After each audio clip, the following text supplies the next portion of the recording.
Assalamualaikum warahmatullahi wabarakatuh. Halo teman-teman semuanya, semoga kita semua senantiasa dalam lindungan Allah Subhanahu wa Ta'ala. Yang kami hormati Bapak Faris Ashari MPD selaku dosen pengampu mata kuliah Teori dan Perilaku Organisasi. Perkenalkan, kami dari kelompok 4 yang akan mempresentasikan hasil diskusi kami yang berjudul Konflik dan Negosiasi. Sebelumnya, saya akan memperkenalkan teman-teman anggota kelompok 4. Yang pertama ada saya Julianti, kedua Mulyana, dan ketiga Umar Faruk Musyafa. A. Pengertian konflik. Konflik berasal dari kata kerja Latin configere yang berarti saling memukul. Secara sosiologis, konflik diartikan sebagai suatu proses sosial antara dua orang atau lebih, bisa juga kelompok, di mana salah satu pihak berusaha menyingkirkan pihak lain dengan menghancurkannya atau membuatnya tidak berdaya. Ada beberapa pengertian konflik menurut beberapa ahli, antara lain, menurut Gibson, 1997, hubungan selain dapat menciptakan kerjasama, hubungan saling tergantung dapat pula melahirkan konflik. Hal ini terjadi jika masing-masing komponen organisasi memiliki kepentingan atau tujuan sendiri-sendiri dan tidak bekerja sama satu sama lain. Selanjutnya yaitu B. Faktor-faktor penyebab konflik. 1. Perbedaan individu, yang dimana meliputi perbedaan pendirian dan perasaan. Setiap manusia adalah individu yang unik. 2. Perbedaan latar belakang kebudayaan, sehingga membentuk pribadi-pribadi yang berbeda. Yang ketiga, perbedaan kepentingan antara individu atau kelompok. Kemudian ada jenis-jenis konflik.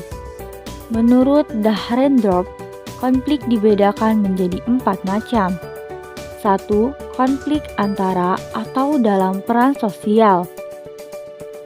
Intra-pribadi, misalnya peranan-peranan dalam keluarga atau profesi, konflik peran role. 2. Konflik antara kelompok-kelompok sosial, misalnya antara keluarga, antar geng. 3. Konflik kelompok terorganisir dan tidak terorganisir, misalnya polisi melawan massa. 4. Konflik antar satuan nasional, misalnya kampanye, perang saudara.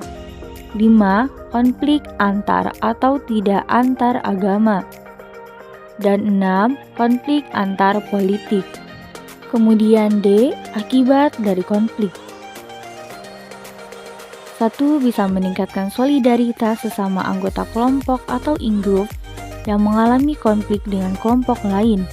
2. Keretakan hubungan antar kelompok yang bertikai.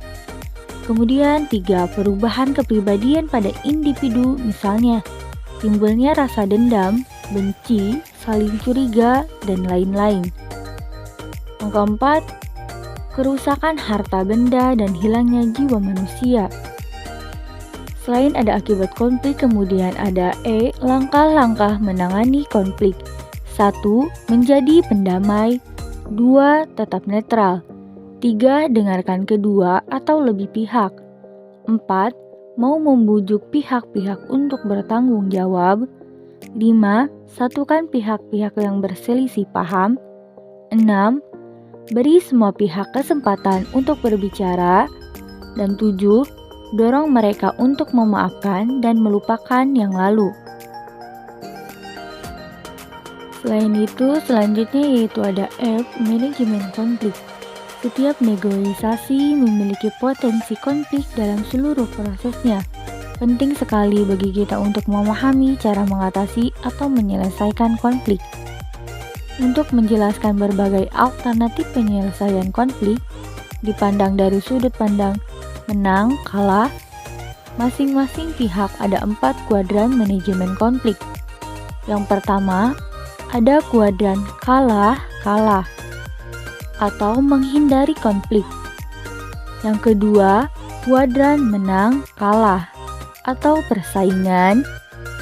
Yang ketiga, ada kuadran kalah menang atau mengakomodasi. Dan selanjutnya, yang keempat, kuadran menang-menang atau kolaborasi. Pengertian negosiasi. Negosiasi adalah sesuatu yang kita lakukan setiap saat dan terjadi hampir di setiap aspek kehidupan kita. Selain itu, negosiasi adalah cara yang paling efektif untuk mengatasi dan menyelesaikan konflik atau perbedaan kepentingan. Negosiasi dilakukan mulai dari rumah, sekolah, kantor, dan semua aspek kehidupan kita.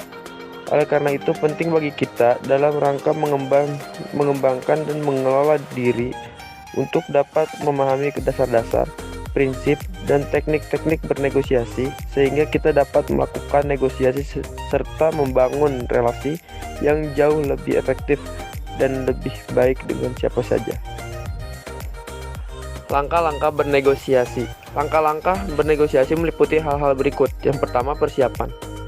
Langkah pertama dalam melakukan negosiasi adalah langkah persiapan. Persiapan yang baik merupakan fondasi yang kokoh bagi negosiasi yang akan kita lakukan.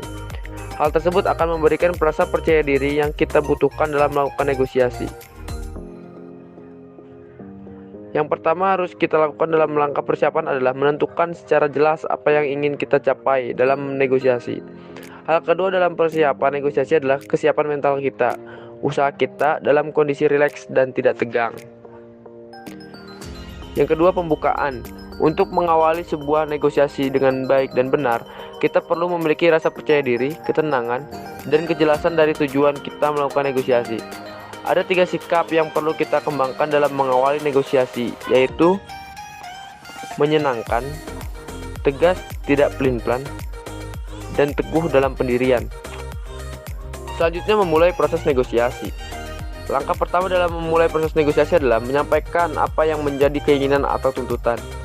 Yang perlu diperhatikan dalam proses penyampaian tujuan tersebut adalah yang pertama, tunggu saat yang tepat bagi kedua pihak untuk memulai pembicaraan pada materi pokok negosiasi.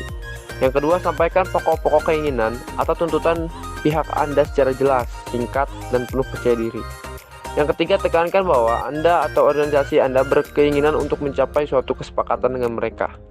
Yang keempat, sediakan ruang untuk manuver atau tawar-menawar dalam negosiasi. Jangan membuat hanya 2 pilihan ya atau tidak. Yang kelima, sampaikan bahwa jika mereka memberi Anda ini, Anda akan memberi mereka itu. Yang keenam, hal kedua dalam tahap permulaan proses negosiasi adalah mendengarkan dengan efektif apa yang ditawarkan atau yang menjadi tuntutan pihak lain. Selanjutnya, membangun kesepakatan. Babak terakhir dalam proses negosiasi adalah membangun kesepakatan dan menutup negosiasi. Ketika tercapai kesepakatan, biasanya kedua pihak melakukan jabat tangan sebagai tanda bahwa kesepakatan telah dicapai dan kedua pihak memiliki komitmen untuk melaksanakannya.